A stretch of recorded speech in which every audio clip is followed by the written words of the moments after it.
بسم اللہ الرحمن الرحیم۔ ہمارے پاس حضرت اقبال کی بانگ درا میں غزلیات میں سے دوسری غزل ہے۔ یہ کچھ اس طرح سے ہے: نہ آتے ہمیں اس میں تکرار کیا تھی، مگر وعدہ کرتے ہوئے آر کیا تھی۔ نہ آتے ہمیں اس میں تکرار کیا تھی، مگر وعدہ کرتے ہوئے آر کیا تھی۔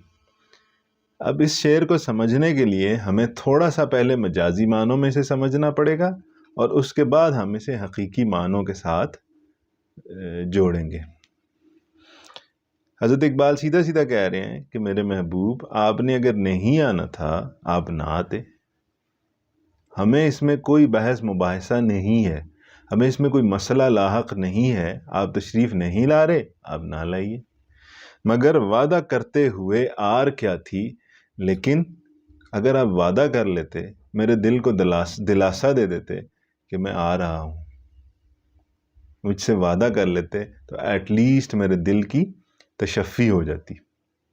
اب آپ دیکھیے، جب دوسرا شعر آپ کے سامنے آئے گا تو یہ زیادہ بہترین معنی اس کے جڑ جائیں گے۔ تمہارے پیامی نے سب راز کھولا، تمہارے پیامی نے سب راز کھولا، خطا اس میں بندے کی سرکار کیا تھی۔ خطا اس میں بندے کی سرکار کیا تھی۔ اب اس کو انڈرسٹینڈ کیجئے گا۔ میری اس میں کیا غلطی، مجھے جو حقائق سے روشناس کرایا ہے وہ تو تیرے پیارے نبی نے کرایا ہے۔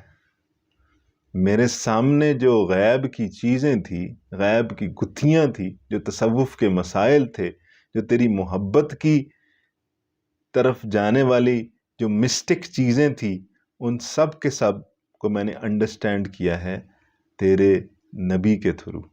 اگر تیرے نبی کے تھرو میں نے انڈرسٹینڈ کیا ہے، اور اسی بنیاد پہ میں آپ سے سوال بھی کر رہا ہوں، نہ آتے ہمیں اس میں تکرار کیا تھی، کہ اگر آپ نے میرے دل میں آپ کو بلا رہا ہوں، کم از کم میرا دل تو رکھ لیتے میرے مالک، کہ میں قیامت والے دن تو ملاقات اٹھا رکھی ہے، حشر والے دن تو نے ملاقات اٹھا رکھی ہے، کم از کم مجھے کہہ تو دیتا میں آ رہا ہوں، کہ مجھے وہ اتنا لمبا انتظار نہ کرنا پڑے۔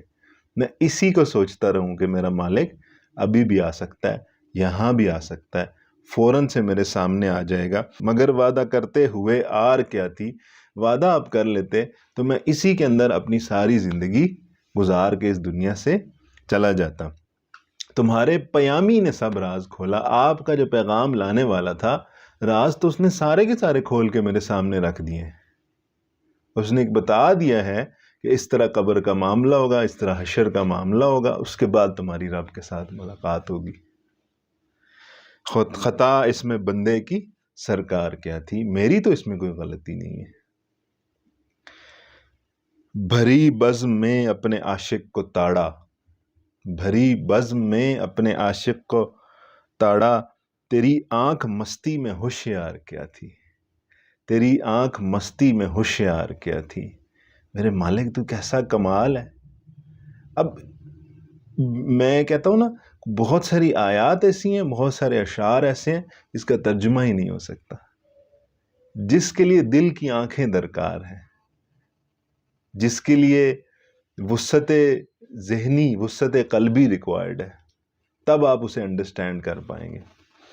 بھری بزم میں اپنے عاشق کو تاڑا، اس پوری دنیا کے اندر کتنے لوگ ہیں، ارب ہا لوگ ہیں، زندہ مردہ، مستقبل میں آنے والے، ماضی میں چلے جانے والے، ازل سے لے کر ابد تک کتنے سارے لوگ ہیں، لیکن اس اتنے سارے لوگوں کے اندر تو چند لوگوں کو چنتا ہے،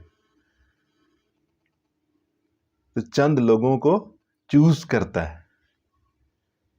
تو چند لوگوں کو اپنا برگزیدہ بناتا ہے۔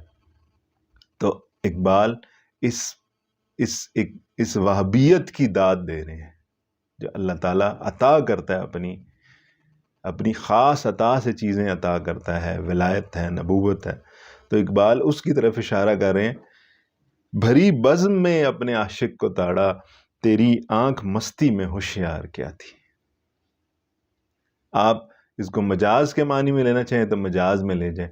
اقبال کا مزاج مجاز کے حوالے سے شروع میں ضرور اس کے ٹریسز ملتے ہیں کہ اقبال کی آغاز کی جو شاعری ہے وہ مجازی محبوب کے ارد گرد گھومتی ہے، لیکن لیٹر آن آ کے ساری کی ساری شاعری عشق حقیقی محبوب کے ارد گرد جاتی ہے۔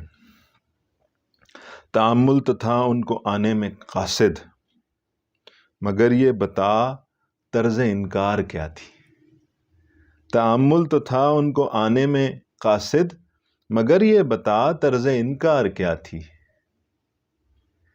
ہم مانتے ہیں وہ نہیں آتے، ہم مانتے ہیں انہیں اعتراضات ہیں آنے میں، ہم مانتے ہیں یہ دل اتنا صاف نہیں ہے کہ اندر میرا محبوب آ سکے، مگر یہ بتا طرز انکار کیا تھی۔ انہوں نے انکار کس انداز میں کیا؟ اگر ہمیں یہ شعر سمجھ آ جائے، مگر یہ بتا طرز انکار کیا تھی۔ طرز کا مطلب ہوتا ہے طریقہ، یہ نہیں ہے کہ کس معنی میں انکار کیا۔ حضرت اقبال کہہ رہے ہیں کہ اس انکار کیا کیسے ہے؟ میرے دل میں اس کی محبت کا دریا عظمت سے موجزن ہے، عروج پر ہے۔ جب اتنا زیادہ ہے تو مجھے پورا یقین ہے کہ وہ رہ نہیں سکتا۔ جب وہ دیکھے گا ادھر اتنی زیادہ محبت ہے تو وہ لازمی طور پہ یہاں پہ آنا پڑے گا۔ مگر یہ بتا طرز انکار کیا تھی؟ انہوں نے کس طریقے سے انکار کر دیا؟ کیا ایسا ہو گیا؟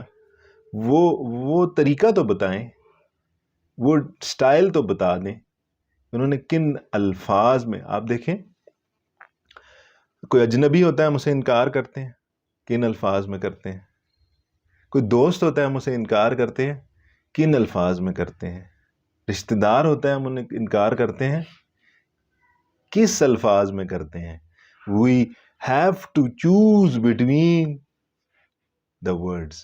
ہمیں مسائل لاحق ہو جاتے ہیں کہ کس طرح سے ہم ڈیلیکیسی کی طرف جائیں گے، کس طرح سے ڈیلیکیٹ الفاظ استعمال کریں گے کہ جس سے دل آزاری بھی نہ ہو۔ حضرت اقبال کہتے ہیں ٹھیک ہے میں گناہ گار ہوں، میں خطا کار ہوں، لیکن میرے دل میں اپنے رب کی محبت کا دریا موجزن ہے، وہ اتنا زیادہ ہے یہ ہو نہیں سکتا کہ رب میرے دل میں نہ آئے۔ تو قاصد سے پوچھ رہے ہیں ایسا کیا ہو گیا؟ انہوں نے کیسے انکار کر دیا؟ اور شاعری میں بہت زیادہ استعمال کیے جاتے ہیں یہ تمام کے تمام استعارے، قاصد کا، خط کا، پیامبر کا، خط لانے والے کا، پھر لیٹر آن جا کے آپ دیکھیں گے ساقی کا، پیمانے کا، رند کا، یہ سارے کے سارے الفاظ استعمال کیے جاتے ہیں تاکہ اپنی بات کو سمجھایا جا سکے۔ آگے دیکھیے، کہیں ذکر رہتا ہے اقبال تیرا۔ شاعر آخری شعر میں اپنا نام استعمال کرتے ہیں اور اس کو کیا کہتے ہیں؟ تخلص۔ کہیں ذکر رہتا ہے اقبال تیرا، فسوں تھا کوئی تیری گفتار کیا تھی۔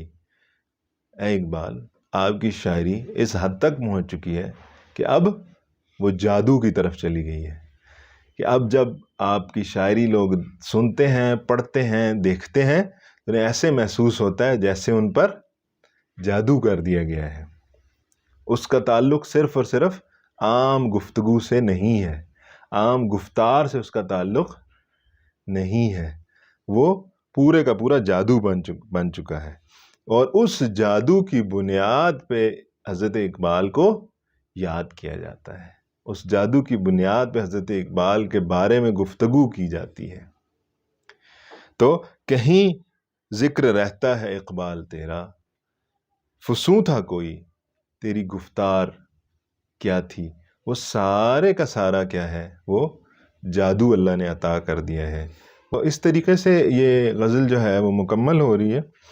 تو آپ دیکھیے کس طریقے سے حضرت اقبال مجاز کے معنی سے آپ کو لے کے آتے ہیں حقیقت کے معنی کی طرف۔ اور مزے کی بات یہ ہے کہ حضرت اقبال اپنے نبی کا ذکر کرنا بھی کہیں بھی نہیں بھولتے ہیں۔ آپ کو کہیں نہ کہیں کہ غزل میں، نظم میں پروفٹ صلی اللہ علیہ وسلم کا ذکر ضرور بر ضرور آپ کے سامنے آتا رہے گا۔ اس یہاں پہ بھی دیکھیے، تمہارے پیامی نے سب راز کھولا، خطا اس میں بندے کی سرکار کیا تھی۔ یہ خالص نعتیہ شعر ہے، اور اقبال کے ہاں نعتیہ اشعار زیادہ تر جو موجود ہیں وہ اسی طریقے سے غزلیات میں، نظموں میں وہ خوبصورتی سے آتے ہیں۔ ہماری گزارش آپ سے یہ ہے کہ آپ حضرت اقبال کی کتاب خریدیے، کلیات اقبال، ایٹ لیسٹ اردو والی خرید لیجئے۔ اردو والی نہیں، آپ پوری بک نہیں اس وقت خریدنا چاہتے، آپ بانگ درا خرید لیجئے۔ تو ہم کوشش کریں گے کہ ایک ایک غزل کر کے اس کی تشریح، اس کی تفصیل آپ کے سامنے رکھتے رہیں، تاکہ آپ بیٹر انڈرسٹینڈ کر سکیں، کیونکہ یہ وہ زمانہ ہے جس کے اندر حضرت اقبال کو سمجھنے کی بہت زیادہ ضرورت ہے۔ ہم سے پہلے والے جو لوگ تھے وہ فارسی انڈرسٹینڈ کرتے تھے، اردو کا انہیں ذوق و شوق تھا، بہتر طریقے سے سمجھ سکتے تھے خود پڑھ کے۔ اب ہمیں اس کی پراپر سے تفصیل اور تشریح کی ضرورت ہے۔ تو آپ بک خریدیے اور اس کو انڈرسٹینڈ کرنے کی کوشش کیجیے، اور ہمیں کمنٹس میں بتائیے کہ آپ کو فردر اس میں کیا درکار ہے، یا مشکل الفاظ ہیں اس کے اگر آپ معنی پوچھنا چاہیں تو وہ بھی ہم سے ضرور پوچھیے گا۔